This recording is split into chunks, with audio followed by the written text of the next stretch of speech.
안녕하세요. 저는 경기도에서 거주 중인 33살 먹은 주부입니다.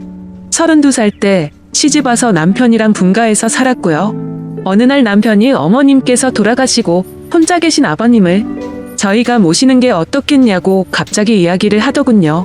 어느 누가 갑자기 저런 말을 하는데 좋다고 할 수 있겠어요. 그 일로 남편이랑 많이 싸웠어요. 위에 형님도 있으신데 왜 우리가 모시냐고. 아주버님은 대기업을 다니고 계셔서 저희보다도 여유롭고 형편이 저희와는 정말 비할 수도 없을 만큼 좋습니다. 그 일로 인해 저는 남편과 끝도 없이 대화를 나누었고 정말 싸우고 볶고 거의 매일 같이 싸웠어요. 그러다 하루는 남편이 술을 먹고 울면서 진심을 담아 말을 하더군요. 저에게 무엇이든 다른 거는 당신이 원하는 대로 하자는 거 전부 다 할 테니까 제발 이번만은 부탁 좀 들어달라고요. 그러면서 남편은 이야기를 이어갔습니다. 남편이 어릴 적에는 엄청 개구쟁이였대요. 매일 싸고 치고 다니고 해서 아버님께서 매번 딜 수습하러 다니셨다고 하더라고요. 남편이 어릴 때 골목에서 놀고 있는데 지나가던 중간 크기의 트럭에 받칠 뻔 한 걸 아버님이 보시고 남편 대신 부딪히셨는데 그것 때문에 지금도 오른쪽 어깨를 잘못 쓰신대요. 그리고 아버님 하시던 일이 노가다였는데 남편이 군 제대하고도 26살 때쯤까지 놀고 먹었더랍니다. 아버님이 남편을 늦게 낳으셔서 지금 아버님 연세가 68세 되세요. 남편은 33살이고요. 60세 넘으셨을 때도 노가다 하시면서 가족들 먹여 살리고 고생만 하셨다나요. 노가다를 오래 하면 시멘트 독이라고 하나. 하여튼 그것 때문에 손도 쩍쩍 갈라지셔서 겨울만 되면 많이 아파하신다고 하더라고요. 평생 모아오신 재산으로 마련하셨던 조그만한 집도 아주버님이랑 남편 결혼할 때 집 장만해 주신다고 파시고 지금은 월세 내면서 원룸에 들어가서 사신다고 하더라고요. 그런데 어머님까지 돌아가시고 혼자 계신 거 보니 마음이 아파서 눈물이 자주 난다고 하더라고요. 저희가 살림이 넉넉했으면 이런 걱정도 안 할 텐데요. 저는 집에서 살림을 하는 평범한 주부이고 남편은 혼자 직장을 다니는데 일반적인 중소기업을 다니고 이직한 지 얼마 되지 않아 한 달에 세후 150 정도를 벌어옵니다.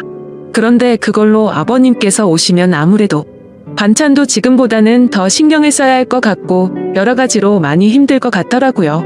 심지어 그때는 제가 임신을 했어서 아이가 3개월 차인데 모든 부분이 힘겹더라고요. 그럼에도 부유하셨던 형님께서는 절대 아버님을 못 모신다고 강력히 못 박으셨고 아주버님도 그럴 생각이 없다라고 남편이 말을 하더라고요. 저렇게 철벽 방어를 하는데 어떻게 하겠습니까? 그리고 남편이 진심 어린 말들을 저렇게까지 했는데요. 그래서 넉 달 전부터 아버님을 모시기로 하고 저희 집으로 아버님을 모셔왔습니다.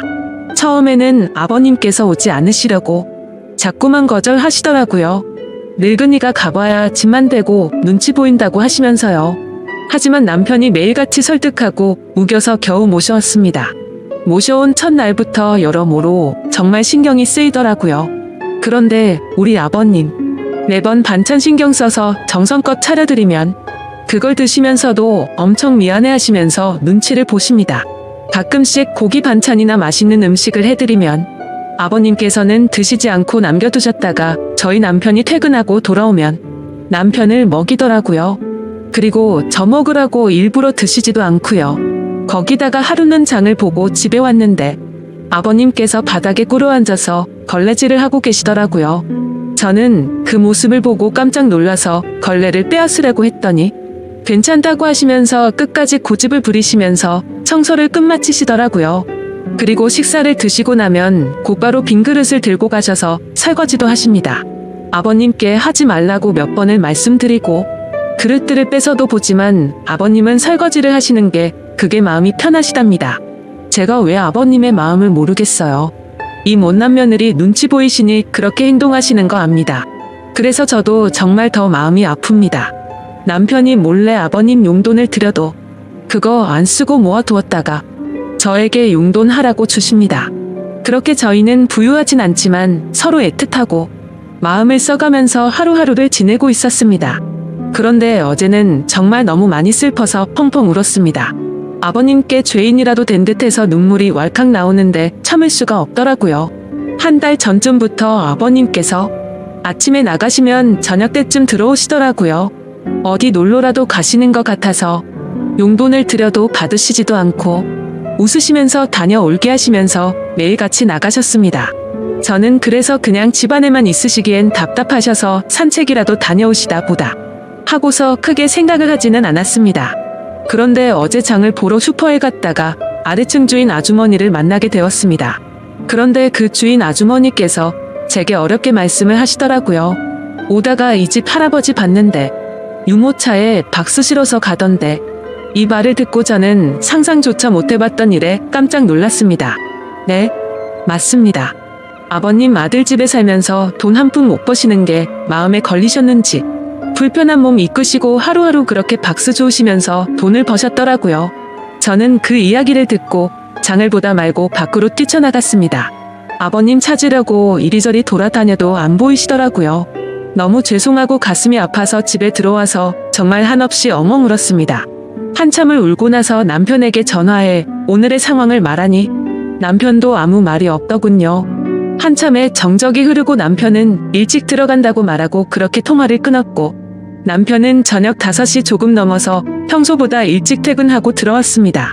남편도 마음이 정말 안 좋은지 표정도 너무 어두웠고 집에 들어오자마자 가방만 내려두고 아버님을 찾으러 나간다고 하곤 바로 집 밖으로 나갔습니다. 제가 정말 바보였고 한심한 며느리였습니다.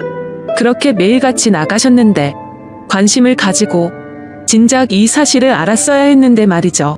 며칠 전부터 아버님께서 저 먹으라고 봉지에 들려주시던 과일과 과자들을 받으면서도 아버님께서 사오신 것인지 일을 해서 사온 것인가라는 생각도 못했다니 정말 한심스럽습니다. 못난 며느리 눈치 안 보셔도 되는데 그게 불편하셨던지 아들 집 오셔서도 편하게 지내지도 못하시고 매일같이 눈치만 보시다 불편하신 몸 이끌고 그렇게 일을 하고 계셨다니 친정에 저희 아빠도 고생만 하시다가 돌아가셨는데 돌아가신 아빠 생각도 나고 해서 그렇게 저는 또다시 한참을 펑펑 울었습니다.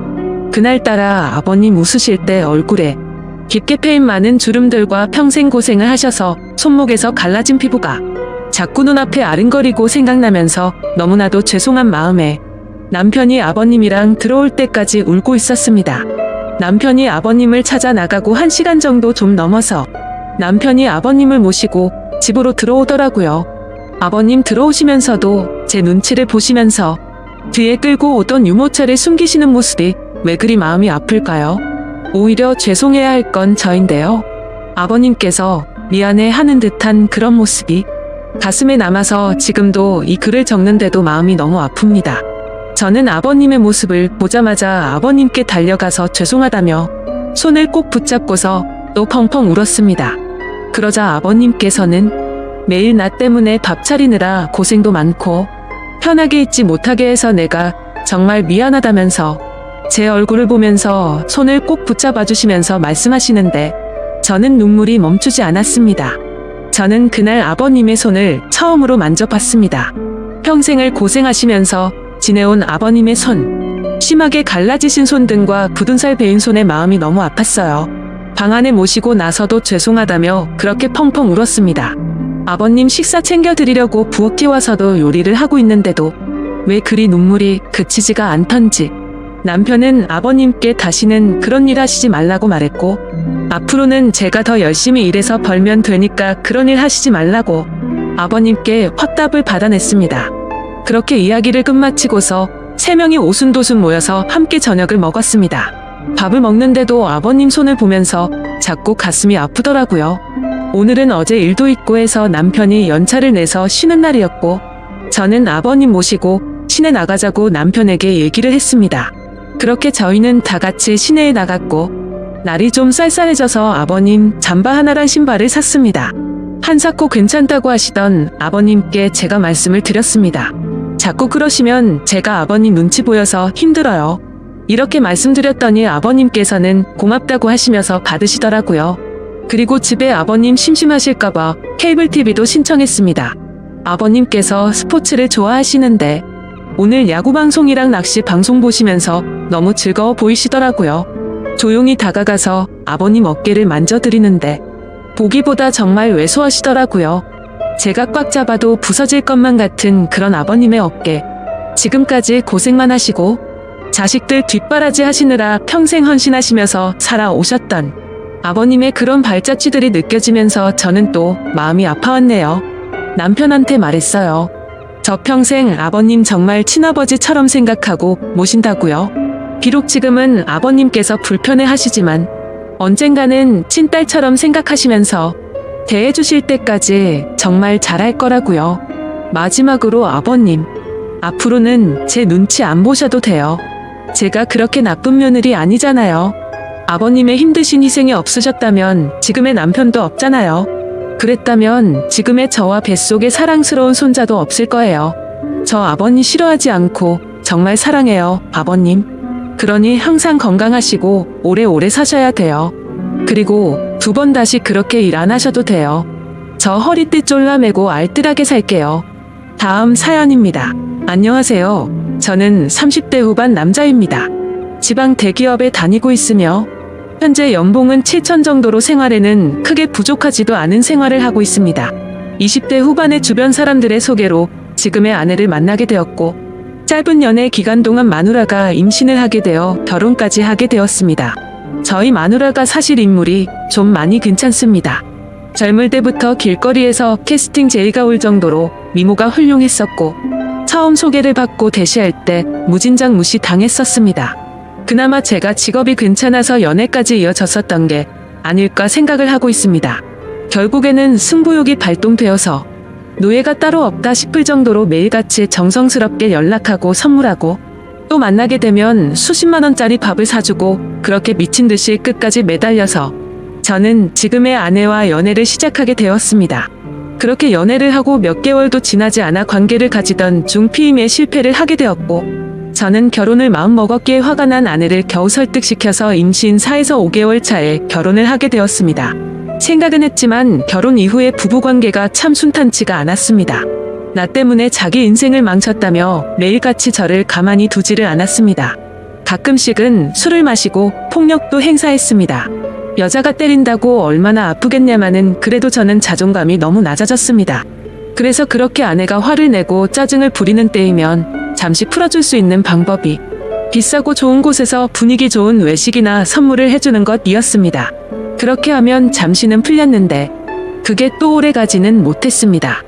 그렇게 저는 호구 같은 생활을 이어나가고 있었고 결혼을 한 뒤 아이를 낳고 나서부터는 아내와의 잠자리가 소홀해지기 시작했습니다. 아내는 이런저런 이유를 대더라고요. 아이 때문에 못한다. 살 빼오면 해준다. 피임 안 하면 안 된다. 결국 저는 결혼을 하고 나서 아내와의 관계를 이런저런 이유로 하지 못했습니다. 그래서 아내와 대화를 나누었고 고민 끝에 피임 기구를 시술했습니다. 하지만 그렇게까지 했음에도 아내는 관계를 거부했습니다. 진짜 결혼 이후에 1년에 겨우 한두 번 할까 말까였습니다. 혼자서 해결하는 것도 하루 이틀이지. 제가 이렇게 무시받고 천대받으려고 결혼을 했고 스스로가 한심하기도 했습니다. 그렇다고 저는 아내를 두고 바람을 필 생각은 전혀 하지를 않았습니다. 어린 시절 부모가 이혼하시고 병든 아버지를 봉양하며 호련단신 고아처럼 살면서 가족이나 가정에 대한 소중함을 누구보다도 잘 알고 절실했었기에 저는 그럴 수가 없었습니다. 그리고 여자 나오는 술집에 2차도 안 갔습니다. 결코 저는 단 한 번도 한눈 팔지 않았습니다. 그렇게 저는 집과 회사를 왔다 갔다 하며 기계 같은 삶을 반복하며 살았습니다. 그러던 어느 날 아내가 대뜸 차가 낡았다며 차를 바꿔 달라는 겁니다. 그래서 아직 더 탈 수 있을 것 같고 집에서 살림하면서 지내는데 좋은 차가 필요 있냐며 다음에 차를 바꾸는 게 어떻겠냐고 이야기를 했습니다. 그랬더니 이런저런 트집을 잡으면서 아주 그냥 마음먹고 그러는지 몇 날 며칠을 저를 못 살게 하는 겁니다. 그렇게 며칠이 지났고 남자들에게도 뭔가의 촉이라고 할까요? 냉랭한 기류가 흐를 때 갑자기 쎄한 느낌이 들었습니다. 저는 뭔가 찜찜한 마음에 아내의 휴대폰을 몰래 훔쳐보게 되었습니다. 휴대폰에는 낯선 남자와 나눈 대화가 있었습니다. 정말 그걸 보는 순간 피가 역류하는 기분이 들더군요. 나에게는 전혀 해주지 않았던 말들, 그 다정한 말들, 남편이 들어야 했던 말들을 다른 남자와 나누고 있었습니다. 그래서 거실 밖으로 나와 일단 마음을 가다듬고 아내에게 물어봤습니다. 내가 아내의 휴대폰을 들이밀면서 이 남자 누구냐고 물었습니다. 처음에는 발뺌을 하려고 하는지 횡설수설하다가 증거를 들이대고 있으니 그냥 만나는 남자라고 자백을 했습니다. 정말 그 말을 듣는 순간 망치로 머리를 맞은 기분이 들었고 손이 덜덜 떨리더라고요. 제가 다시 물었습니다. 그러니까 그게 누구냐고? 그러자 아내는 저의 절친인 친구의 이름을 말하더군요. 정말 믿어지지 않았고 도저히 현실인지 꿈인지 구분이 안 갈 정도로 큰 충격을 받게 되었습니다. 그래서 지금 내 친구와 바람핀 거 맞냐? 잠자리까지 가진 거 맞냐고 하니까 잠시의 정적이 흐른 뒤에 맞다고 말을 하더라고요. 어떻게 이런 상황이 만들어진 거냐고 물어보니 제 친구와 아내는 평소 사소한 연락을 주고받았고 처음에는 별다른 감정이 없었고 식사나 하려고 만났는데 제 친구의 제안으로 그날 함께 술을 마셨고 사고를 쳐버렸다고 말하더군요. 저는 그 당당한 모습에 너무 미친 듯이 화가 났고 결혼 후 처음으로 아내에게 욕을 퍼부었습니다. 그리고 주방에 있던 가위를 들고 머리카락을 다 자르려고 하다가 몇 가닥 잘리는 거 보고서 그 순간만큼은 이건 아니다 싶어서 그만두었습니다. 저도 저를 통제할 수 없을 지경이었습니다. 아내와 친구에게 배신당한 저는 너무나 분하고 억울하고 울었습니다. 집과 회사를 반복하며 힘들게 가정을 위해서 살았던 내가 정말 분했습니다. 집사람한테 욕을 하고 결혼 후 처음으로 집안에 있는 물건도 부셨습니다. 제 친구였던 그 더러운 놈에게 전화해서 다짜고짜 욕을 했더니 알게 됐냐며 미안하다고 말하더니 전화를 끊고 휴대폰을 끄더군요. 저는 너무 화가 나서 아내 보고 얘 보라고 이렇게 전화 끊고 잠수 타버리는 놈이라고 그 더러운 자식을 만나러 가자고 앞장서라고 했습니다. 이런 놈이 마음에 들면 같이 가서 이야기하고 당장 이혼하자고 했습니다. 그랬더니 집사람은 결혼 후 처음으로 저한테 미안하다라는 말을 합니다. 저는 그동안 수백 번 했던 미안하다라는 말을 했는데 집사람한테는 처음 이 말을 들었습니다. 그 흔한 미안하다라는 말을 왜 바람핀 것 때문에 들어야 될지 몰랐습니다. 휴대폰을 떼서서 다시 봤습니다. 그 사이 전화 목록 메시지 내용 카톡 등등 전부 다 지워버렸더군요. 저는 도저히 집에 있다가는 큰 사고를 칠 것 같아서 일단 집을 나갔고 당장 한때는 절친이었던 친구네 회사로 찾아갔습니다. 그때까지도 그놈은 휴대폰을 꺼놓고 있더군요. 그놈의 회사 로비에 도착하자마자 이름을 외치면서 소리를 질렀습니다. 그러자 경비를 보시던 분들이 뛰어오더니 무슨 일이냐며 침착하라고 저를 타이르더라고요. 저는 그놈의 이름을 말하면서 당장 내 앞으로 데리고 오라고, 안 그러면 이 회사 다 엎어버리겠다고 말했습니다. 그러자 로비에서 친구에게 연락을 했고 한참이 지나서야 쭈뼛쭈뼛 내려오더라고요. 제 친구 대학 시절 만나게 돼서 알게 됐는데 정말 둘도 없는 친구라고 생각했었습니다. 외모도 준수하고 여자들에게 항상 인기가 많았던 친구였습니다. 그런데 설마 친구의 아내에게까지 이따위 짓을 하리라곤 상상조차 못했습니다. 저는 그놈의 얼굴을 보자마자 주먹을 날려버렸습니다. 사람들이 깜짝 놀라서 말리려고 달려왔고 그놈은 그냥 친구랑 문제가 있다면서 괜찮다면서 저를 데리고 휴게실로 데리고 가더군요. 네가 사람 맞냐고, 어떻게 친구 아내와 그따위 불륜 짓을 하고 이따위로 전화 끊고 잠수 타면 다 해결될 줄 알았냐라고 물었습니다. 그러자 그놈은 정말 죽을 만큼 힘들었고 자신도 자신의 마음이 통제가 안 되었다고 무릎을 꿇고 빌더라고요. 본인도 처음에는 그런 감정이 없었는데 술김에 사고를 쳤고 그때부터 자신의 감정이 컨트롤이 되지 않았다고요. 그래서 저는 이 재수씨도 이 사실 아냐고 물었고 제발 한 번만 비밀로 해달라고 말하더군요. 정말 어처구니가 없지 않습니까? 친구 아내를 데리고 그딴 짓을 한 놈이 자신의 가정은 지키고 싶었나 봅니다. 전 그 자리에서 그놈 아내에게 전화해서 이 사실을 다 말해줬고 앞으로 평생 내 눈에 띄지 말라고 말하고 인연을 끊어버렸습니다. 그렇게 하고 집에 들어오니 저녁이 다 되어 있더군요. 근데 집사람이 갑자기 돌변을 했더군요.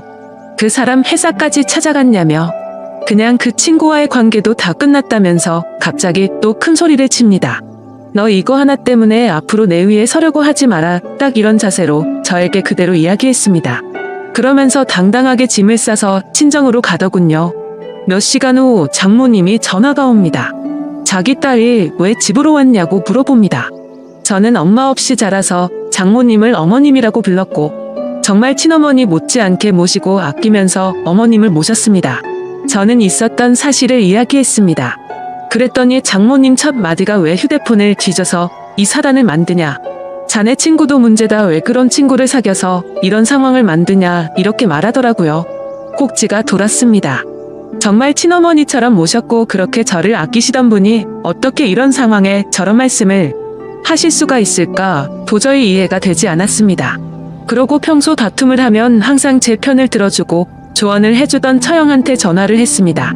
혹시나 내 편일 줄 알고. 하지만 이미 소식을 들은 처형도 바람핀 건 잘못한 거 맞지만 제부도 머리카락을 자르려고 했다면서요? 바람핀 거랑 그런 행동은 따로 봐야 되는 거 아닌가요? 그리고 제부도 사회생활하면서 어디 가서 2차 하거나 바람핀 적 없어요? 라고 합니다. 참 어이가 없고 기분이 더 더러워지더군요. 더 이상 이런 인간들과는 대화를 할 수 없다는 생각이 들었습니다. 수년간 저는 그 사람들을 가족이라고 생각했습니다. 하지만 집사람뿐만 아니고 그 가족들에게도 저는 그냥 돈 벌어오는 기계였던 겁니다. 친정에도 제가 큰 돈을 몇 번이고 도움을 줬었거든요. 더 이상 기댈 곳이 없었습니다. 그날 저녁 아직 미취학인 둘째 아이가 엄마가 없다며 웁니다. 그 우는 모습을 보니 어릴 적 제가 생각이 났습니다. 아이는 엄마한테 전화해달라고 저를 보챘고 저는 어쩔 수 없이 전화를 해서 바꿔줬습니다. 다음 날부터 저는 현실을 직시하고 아이들을 챙기고 유치원 보내고 학교 보내고 정말 새벽부터 일어나서 분주히 움직였습니다. 둘째 머리 묶어주고 옷 입히고 하는데 너무 서툴러서 힘이 들더라고요. 그렇게 3일이 지나 장모님한테 전화가 와서는 집사람과 집에 온다는 것이었습니다. 퇴근 후 같이 앉아서 이야기를 했습니다. 장모님은 이미 상황은 벌어졌고 되돌릴 수 있는 방법은 없는데 어게 할 거냐고 제게 물었습니다. 이혼하길 바라는 거냐? 아니면 용서를 하고 살 거냐? 라고 하는데 집사람 표정은 절대로 잘못한 기색이 없습니다. 오히려 당당했습니다. 저는 그 모습을 보니 오만정이 다 떨어졌지만 아이들이 옆에서 철없이 웃고 장난치고 있는 모습을 보니 마음이 약해집니다. 제 어릴 적 모습이 생각나고 우리가 헤어지게 되면 내 자식들도 나처럼 어린 시절을 보내야 하는 거 아닌가 싶고 정말 미칠 것 같았지만 고민하고 또 고민을 했습니다. 저는 한참의 고민을 하고 나서 집사람에게 각서를 쓰자고 했습니다. 그랬더니 아내는 자기도 나한테 원하는 내용의 각서를 쓴다고 합니다. 그래서 내가 원하는 내용을 일단 적었습니다. 가정에 충실할 것이며 절대 외도를 하지 않는다는 내용과 추후 외도 발각 시 위자료 지급과 즉각 이혼이었습니다. 집사람도 나에게 원하는 걸 적었습니다. 양말, 팬티 뒤집어 놓지 않기, 옷 빨래통에 넣기, 상대방 무시하지 않기 등이었습니다. 외도와 양말이 동급 취급당하면서 장모님도 나보고 생활을 똑바로 안 했기 때문에 자기 딸이 그렇게 되었다며 동급 취급합니다. 각자 각서를 다 적고 사인을 하고 일상으로 돌아가기 위해 노력했습니다. 집사람과 합방을 하기 위해 작은 애와 방을 분리시키기 위해서 작은 애 방을 꾸몄습니다. 하지만 집사람은 다시 안방으로 들어오지 않았습니다. 그렇게 그런 사건이 일어난 지도 벌써 1년이 흘렀습니다. 그 1년 사이에 가해자와 피해자가 누구인지 구분이 안 갈 정도로 예전과 똑같은 삶을 살고 있습니다. 집사람 휴대폰 번호 바꿔버리고 그 친구놈을 차단시킨 거 이외에는 변한 게 없습니다. 심지어 지금은 집사람은 철없는 아이 둘을 데리고 이단 사이비 종교를 다니고 있습니다. 이따위 종교를 믿는 것도 최근에 알게 되었고 한바탕 크게 싸움을 했는데 전혀 말이 먹혀들지가 않더라고요. 정말 제가 미쳐서 그런가 싶기도 한데 요즘은 큰 아이가 진짜 내 아이가 맞나? 이런 생각들도 수도 없이 들고 있습니다. 사실 누가 보더라도 저를 닮은 구석이 하나도 없습니다. 심지어 주변에서도 엄마를 많이 닮았는지 제 모습을 보이지 않는다고까지 할 정도로요. 그래서 머리카락을 몇 개 뽑아서 친자 확인을 해야 하나 싶어서 준비까지 다 마쳤으나 만약 내가 생각하는 대로 그게 사실이라면 아이에게나 저에게나 모두에게 너무 큰 충격일 것 같아서 진행을 포기했었습니다. 유년 시절 결손 가정에서 고생하며 제가 꿈꾸고 바랬던 소박한 가정이 산산조각 나서 깨질까 봐서요. 그리고 아이들의 인생을 망치게 되는 건 아닐까 싶어서 저는 판단이 서지를 않습니다. 이런 집사람과 앞으로 수십 년간 평생을 같이 지내야 하는 건지 막막하네요. 제가 어떻게 하는 게 가장 최선일까요? 많은 분들께서 좋은 말씀 주시면 좋겠습니다.